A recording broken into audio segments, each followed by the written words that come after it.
Mortal Engines.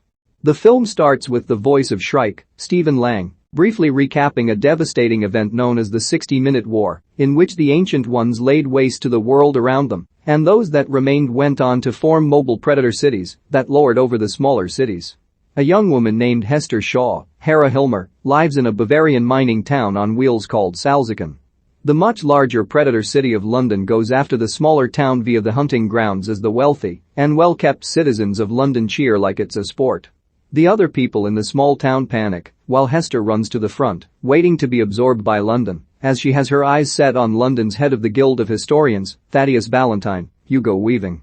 Within a matter of moments, Salzgicken is brought inside London.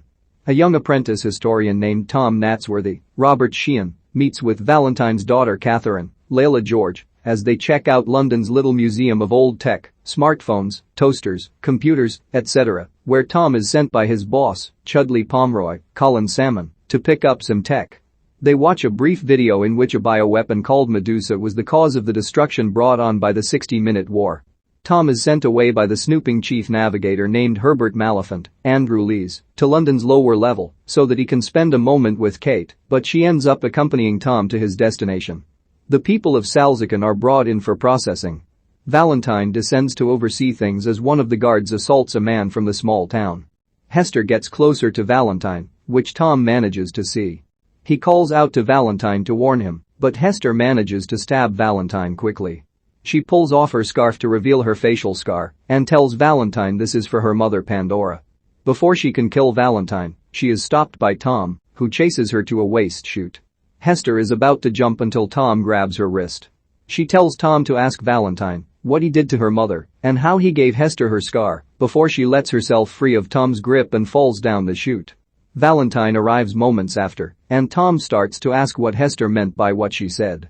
Valentine responds by pushing Tom down the chute right before Kate and other people arrive, telling them that Tom fell in as a result of fighting Hester. Kate notices that another man, Bevis Pod, Ronan Raftery, saw the whole thing. Hester and Tom are dropped on the outskirts of an unknown location. She picks his pockets and steals his money and knife before heading off on her own. Tom wakes up and follows Hester, thinking they should stick together, but she wants nothing to do with him. Not long after, they are spotted by scavengers and taken into a town called Scuttlebug. Valentine speaks to London's Mayor Magnus Crome, Patrick Malahide, over his plans for where to take London, but Crome has his doubts over whatever Valentine is planning, due to London living by the philosophy of municipal Darwinism. Valentine then goes to visit his top scientist Dr. Twix, Sarah Pearce, as she is in the process of developing a weapon for Valentine. She also offers Valentine a solution for dealing with Hester. Kate goes to find Bevis and ask what he saw. He is hesitant to say, since he knows it will get him in trouble, but he finally admits to Kate that he saw her father push Tom down the chute. What's more is Bevis knows that Valentine is covering something up and is building something inside St. Paul's Cathedral, and the two try to figure out a way to get inside. The people that take Hester and Tom in appear hospitable, but they keep the two locked in a cell. Hester then tells Tom about how she lost her mother when she was 8.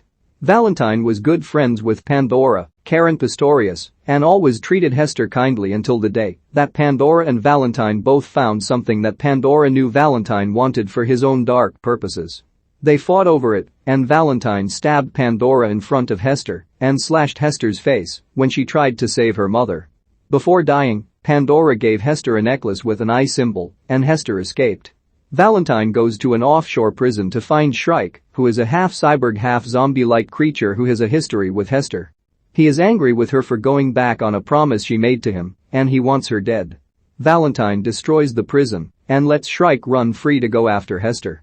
Hester and Tom are brought before an auction in Rustwater, where they are to be sold off as slaves.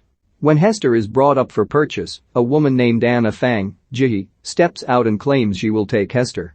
The auctioneer knows that Anna is a fugitive wanted by London with a price on her head, but Anna frees Hester and Tom after killing the auctioneer and several of his men. They board her aircraft, the Jenny Hanover, but they are also spotted by Shrike. He attempts to climb up and catch them as Tom is climbing the rope to the aircraft. Anna throws Hester a knife to cut Tom loose, but she throws it to Tom to cut Shrike loose.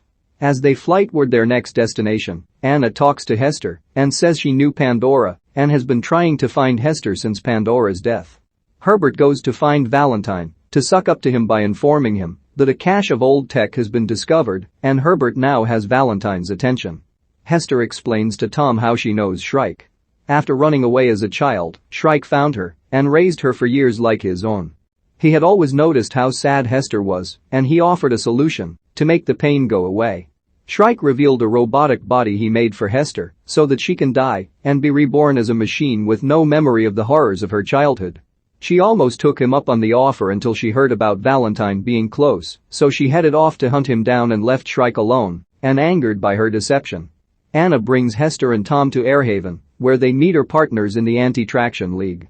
She tells Hester that Pandora was trying to hide something from Valentine.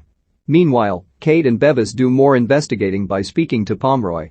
He quietly leads them through a tunnel into the cathedral, where Kate sees the large Medusa weapon that Valentine is holding. She also watches as he shoots down Chrome when he finds the weapon himself. Anna and her team are trying to find a way to stop the weapon, as Valentine is planning to bring it to Shanguo, a non-mobile city that was formerly China, and destroy the wall that seals it off before taking down the rest of the city. Just then, Shrike enters and starts to attack and kill Anna's teammates. Airhaven starts to go down in flames as the survivors try to escape. Shrike goes after Hester and Tom and nearly kills Tom until Hester pleads with him to leave Tom. Shrike realizes Hester is in love with Tom. He also notices he has been heavily damaged in the fight and he is going to die for good. He releases Hester from her promise and lets her go. She tearfully leaves him, and Shrike's final thoughts are of Hester as a child. She and Tom escape with Anna and a few others. Valentine prepares to take London toward Shanguo. Anna talks to Governor Quan Ki-chan to help launch the anti-tractionist fleet against London. The heroes fly toward London as they inch closer and closer to the wall. Valentine raises Medusa to fire the first powerful blast against the wall. Kate sees what kind of man her father truly is, and she refuses to side with him. Many of Anna's teammates are shot down and killed as another blast hits the wall. Hester and Anna manage to make it to London and head to St. Paul's. Hester finds that her mother's necklace holds the kill drive for Medusa. Valentine and Anna fight as Hester goes to shut down Medusa before the final blast can fully take the wall down. Valentine fatally impales Anna, but she lives long enough to see Medusa shut down. Valentine still plans to ram London into the wall at the cost of millions of lives. Kate tries to stop London's engine, but it won't budge. Tom flies the Jenny Hanover toward the engine to blast it to bits, causing London to slow down. Valentine tries to get away on his own aircraft until Hester pursues him. He reveals to her that he is her father, having been in love with Pandora before her death. When Hester has a chance to kill Valentine, she chooses not to. She hops on the Jenny Hanover with Tom before he fires a blast at Valentine's craft, sending it crashing to the ground. Valentine survives, but only long enough to see that London's tracks are about to crush him. Kate leads the Londoners to the top of Shanguo's wall, where she peacefully greets Quan, and he accepts them in for sanctuary. As the sun rises, Hester and Tom embrace as they take the Jenny Hanover to travel the world.